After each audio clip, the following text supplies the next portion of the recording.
For the fourth time in 9 years, it's Katy versus Cedar Hill for the 6A Division II State Championship. These are the picks.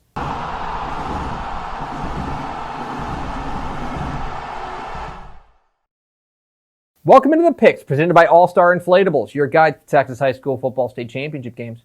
My name is Greg Tepper of Dave Campbell's Texas Football and TexasFootball.com. Thank you so much for tuning in. Today, we're previewing the 6A Division II State title game. 1 o'clock Saturday afternoon at AT&T Stadium in Arlington. It's the Class 6A Division II State Championship game between the Cedar Hill Longhorns and the Katy Tigers. What are the keys to this matchup? Key number one, putting on the cape. Let's talk about Caden Salter, the quarterback for Cedar Hill. And this kid, there's not enough praise you can put on him. This guy has been unbelievable this season. And really over the course of his entire career, the Tennessee signee has been outrageous for the Longhorns. And what I like about him most is that when the spotlight gets brightest, he wants the ball.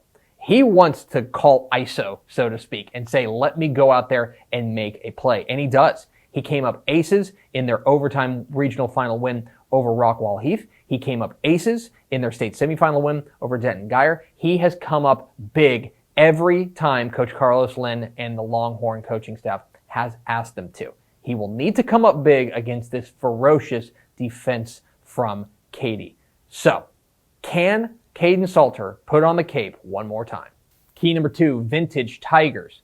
We've come to, I think, take Katy for granted. This is their 15th state championship game appearance. That is the most in UIL Texas High School Football State Championship history. And I think that it's easy to look at them and view them as the same team every year. And that's because they have an identity. I think when you think of Katy, you think of running game and you think of defense. And, well, Gary Joseph Tigers are doing it again. This is an old school vintage Katy team, led by the Davis brothers running the ball with Seth Davis and Jalen Davis.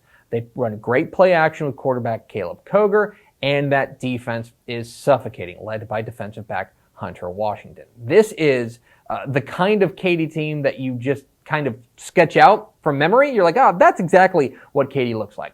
So, can these vintage Katy Tigers bring home a new state championship? And key number three, home field advantage. I mentioned in the open that this is the fourth time that these two teams are getting together for a state championship. They played a trilogy of games from 2012 to 2014, with Cedar Hill bringing home 2 of the 3 titles in that. And this game will once again be played at AT&T Stadium in Arlington, and that is a bit of a matter of consternation for some. Most notably, Katy coach Gary Joseph has been a pretty vocal critic of the UIL playing their state championship games at AT&T Stadium in Arlington. He thinks that it gives DFW teams an unfair advantage. And maybe he has a point, right? Katy's going to have to come more than 200 miles to play this game at 1 o'clock on Saturday, as opposed to Cedar Hill, who's going to come 13 miles. They're going to roll out of bed, and they could walk there if they wanted to. So the question really comes down to whether or not you think home field advantage exists in a state championship game in a so-called neutral site. Make no mistake, Cedar Hill is way closer to AT&T Stadium than Katy is. But does it matter? Is there home field advantage in a state championship game? Who am I picking? I'm going with Katy. I give the Tigers the nod on the strength of not only their defense, which we've come to expect from Gary Joseph coach squads, but also their running game with Seth Davis and Jalen Davis. That big offensive line is really impressive. And when they run play action with Caleb Koger, he is money. He comes through in a big, big way. For Cedar Hill, I think that what they're going to need to do in this game is utilize their team speed. Get out on the outside, get the ball in the hands of their playmakers, and look, let Caden Salter cook. Let the kid do what he does, because whenever he improvises, it usually turns out well for the Longhorns. But in the end, I think Katy's got a little bit too much, and I think that running game is really going to get churning. I think the Tigers bring home their 9th state championship. And those are the picks. What am I wrong about? Leave comments down below. Don't forget that subscribe button.